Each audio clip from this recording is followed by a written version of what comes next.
Gotta be one of them guys. Speaking of one of them guys, I know somebody that is one of them guys, Joe. Okay. That's that boy Jokic. And someone else that's one of them guys that's been hooping like it lately. Woo. Finally healthy. Finally. Kawhi Leonard. This might be the series of the first round, Joe. Woo! This might be the series of the first round.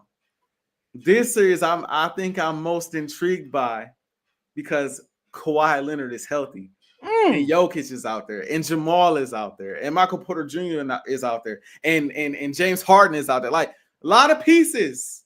You know, on one side you got Ty Lue, on the other side, I don't know who their coach is over there now. They got Mike Malone. I don't know who over there now, but Joe, which way you leaning in this series, man? Do you have the Clippers, the red hot Clippers, or are you going with, dare I say, championship pedigree in the Nuggets because they just won not too long ago? I mean, it's still there. They got the core players, MPJ, Michael Porter Jr., Jamal Murray, Jokic. They ain't got the coach, but how you feeling, man?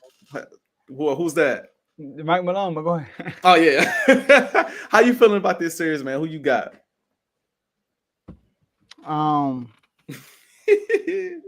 This wasn't tough. I'm going with the Clippers. I'm going with the Clippers. Listen, shout out to the Orlando Magic. They just beat the Atlanta Hawks. They played the Celtics first round. That's going to be a good series too, my opinion. Orlando Magic. Orlando Magic. Orlando Magic. Oh. Javon, celebrate right now. Got to, bro. Got to have that song playing in the chat. So we got Mike and Teddy versus Vaughn and Tay in the chat. I can't wait. All right. So I'm going with the Clippers. Now, for those who know me, like I said earlier in the show, I've been a Kawhi advocate since Kawhi been in LA. But he just haven't been healthy. And he looks healthy. He also looked healthy 2 years ago. Or was that last year? When the Clippers, it was 2 years ago. Right? 2 years ago. When the Clippers played the Suns in the first round. And Kawhi outplayed Kevin Durant and Devin Booker and stole game one in Phoenix. Walked off the court perfectly fine. And breaking news, he's out for the series. What is going on? So the only way the Nuggets will win this series is if Kawhi Leonard gets hurt. But if Kawhi Leonard is healthy, AJ, give me the Clippers in 6. Give me the Clippers. This is a revenge. This is payback from the bubble.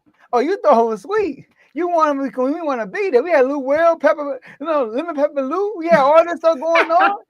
You know what I mean? Like we were distracted. And y'all got us when we up 3-1. Not today. James Harden is playing at a different level. Now, AJ, just like we said about Julius Randle, the same applies to James Harden. James Harden shrinks in the playoffs. But I know one guy who doesn't shrink in the playoffs, and that's Kawhi Leonard. Kawhi Leonard takes it to a different level.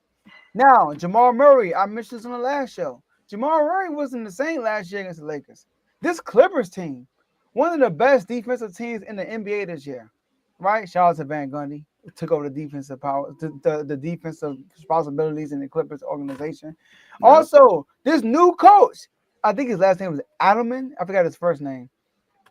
Against Ty Lue, give me Ty Lue any day. And also, Jokic, probably the worst matchup for him is Zubac. I'm not saying Zubac is going to shut him down, but Zubac is a big body. That's one thing about Jokic. You can put a big body on him. There you go. The Clippers are just a better team. And also, who's going to guard Kawhi? Who?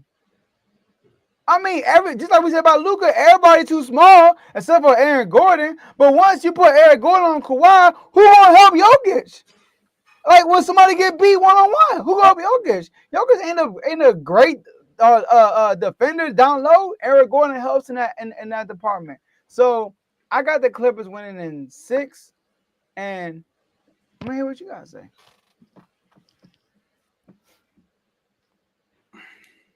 I knew we was gonna agree on all of these. Oh man, I knew it, bro. But once we started, I'm like, bro, we gonna looking at my notes. We gonna agree on all of these. Oh man, the only series that was gonna make it interesting was this one, and probably 10 minutes before I got set up, I'm like, I gotta go with the Clippers, bro. I have to, bro. I'm not gonna lie.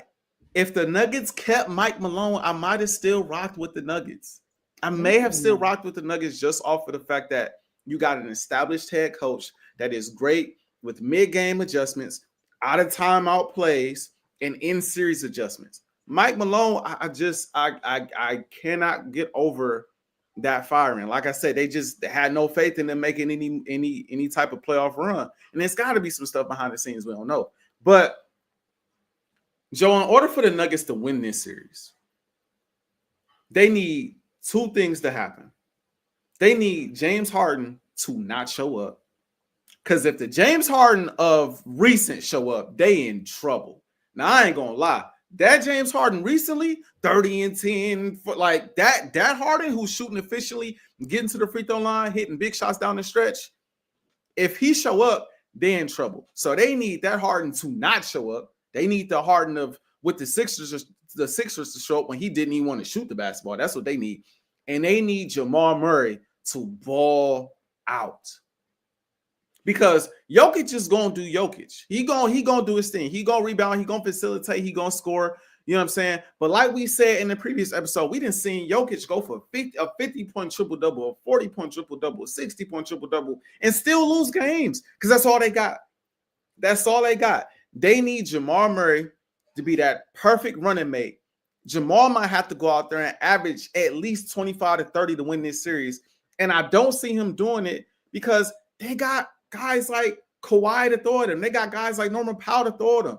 They got guys like Derrick Jones Jr. to throw at him. Like they got different defenders that can get physical with Jamal Murray. That's going to make it tough. And I know they run the offense where he comes off a lot of screens and he gets a lot of open looks. But one thing I've noticed about Jamal Murray is if you get to him early, meet him at half court, maybe even full court, and get physical with him from the jump, even when he come off of those screens, it's like he's still trying to rebound from people from guys getting physical with him, and he come off and the shot is off. Like almost every time. I'm like, yo, press bro full court. The moment you put that elbow in him, the moment you put that forearm in him, get him off balance a little bit, even when he coming off the screen, it's off. Unless he hot. Now, if he hot, I know from experience, it don't apply. Good luck. Get the kids out. The house on fire, get the kids out. Call the fire department. It's over with. But they're going to need the Jamal Murray that plays against the Lakers. Not even last year, but the year before. They're going to need that Jamal Murray to be there the entire series in order to really have a shot. But with guys like Norman Powell and guys like Zubac who playing like, bro, one of the best bigs in the league. I can't believe what I'm seeing on a night-to-night basis. And then you got Kawhi, who is healthy, who is balling, who is also a vet. And bro, watching that game against the Warriors, they trying to trap Kawhi. Kawhi just backing up. All right, we're going to dump the ball in the middle, and my teammate's going to make the right play every time. He did not try to force it at any point. And then when he had the one-on-one matchup that he felt like he could exploit it, he went. Like, and above all else, bro, you got Ty Lue. You got Ty Lue. So whatever y'all try to throw out there, Ty Lue done seen it, and he going to have an adjustment for it. They just going to need a superstar performance from Jim. They going to need him to play lights out in this series in order to have a shot. And I just don't see it. So I got the Clippers in 6. And like I said, okay. I think I don't know about the Clippers after this round. I don't know about after this round. But they coming into this playoffs hot, bro. They blazing hot going up against a team that's kind of on the ropes, in my opinion, and losing their coach, just getting back from injury.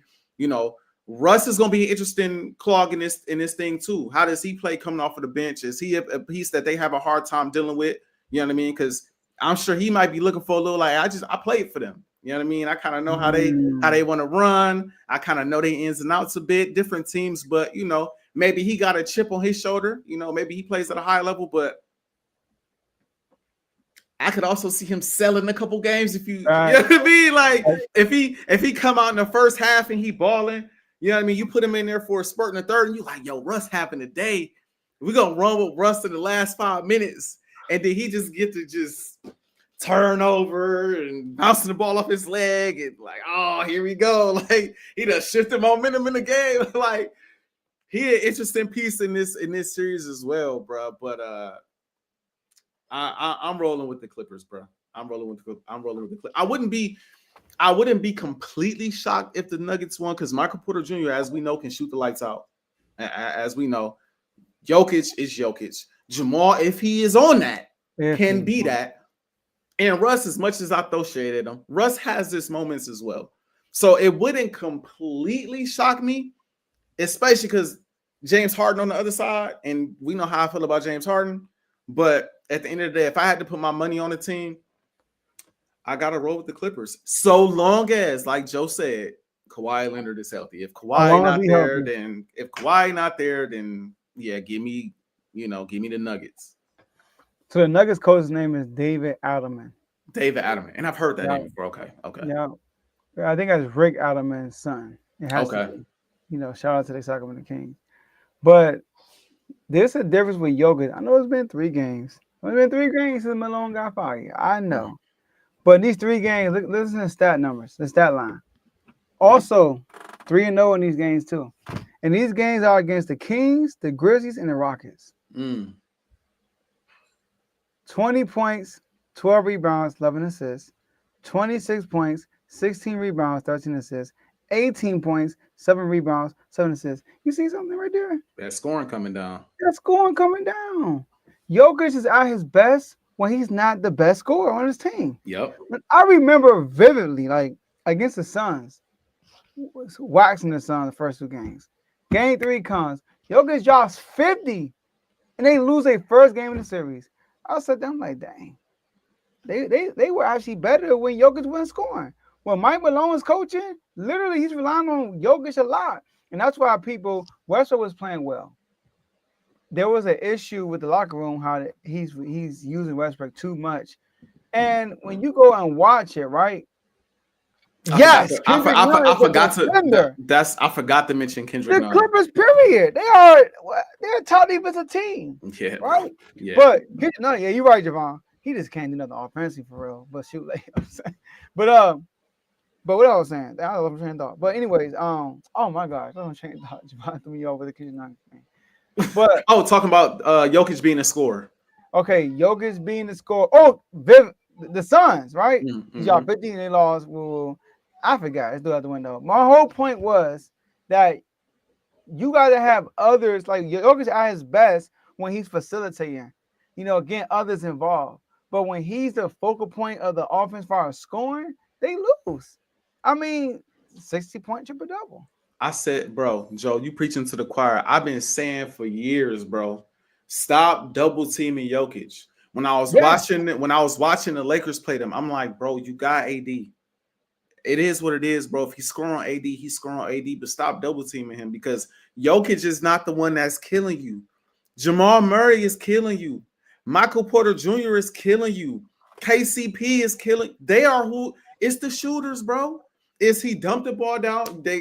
Jamal Murray dumps the ball down low. Jokic catches the ball. He looks around, waits for the double team because at this point he know it's coming, and they swing the ball around to the shooter, wide open shot, and they knock it down every time. Man, we double teaming from the strong side of the core half of the time, Joe. Coming off of a shooter like Michael Porter Jr. Yo, why? You rather give up the 2? You rather give up the 3 than the 2 because Michael Porter Jr. He's shooting, bro. I'd have to pull up the playoff numbers. Michael Porter Jr. might be shooting 85% from the 3 against the Lakers, bro. He don't miss from outside against the Lakers. For whatever reason, he's one of them ones, and he's one of them ones in general. But when he play us in the playoffs, he ain't missing. And so that's where it could get. But Ty Lue know this. That's how I can get out of hand, bro. Like let Zubac guard that man. Jeff Van Gundy, I give him credit too. Yep. Let Zubac guard that man one-on-one. And if he go off on Zubac, he just go off on Zubac. It is what it is. But keep a body on those shooters on the outside, and it's gonna get dicey. But I think the Nuggets are in a position where now, in a way, with the Clippers coming in hungry, and the Nuggets kind of reeling, even though they got home court advantage, they kind of in an underdog-like role. And we know, at least under Mike Malone, they love that underdog-like role. People sleeping on them. People don't think they can do XYZ. And so they coming into this series like people don't, even though we got home court and we got the best player in the world, in my opinion, people don't think we could win. let's go out here and do what we do. You know, I think they make it interesting, but yeah, bro, the Clippers are for the first round. Clippers are a tough matchup for anybody. And I like Braun. I like him, athletic dude. I think he's savvy defensively, can be exploited from time to time for sure. But jumping passing lanes and things of that nature, I like him. He's a piece, but he's a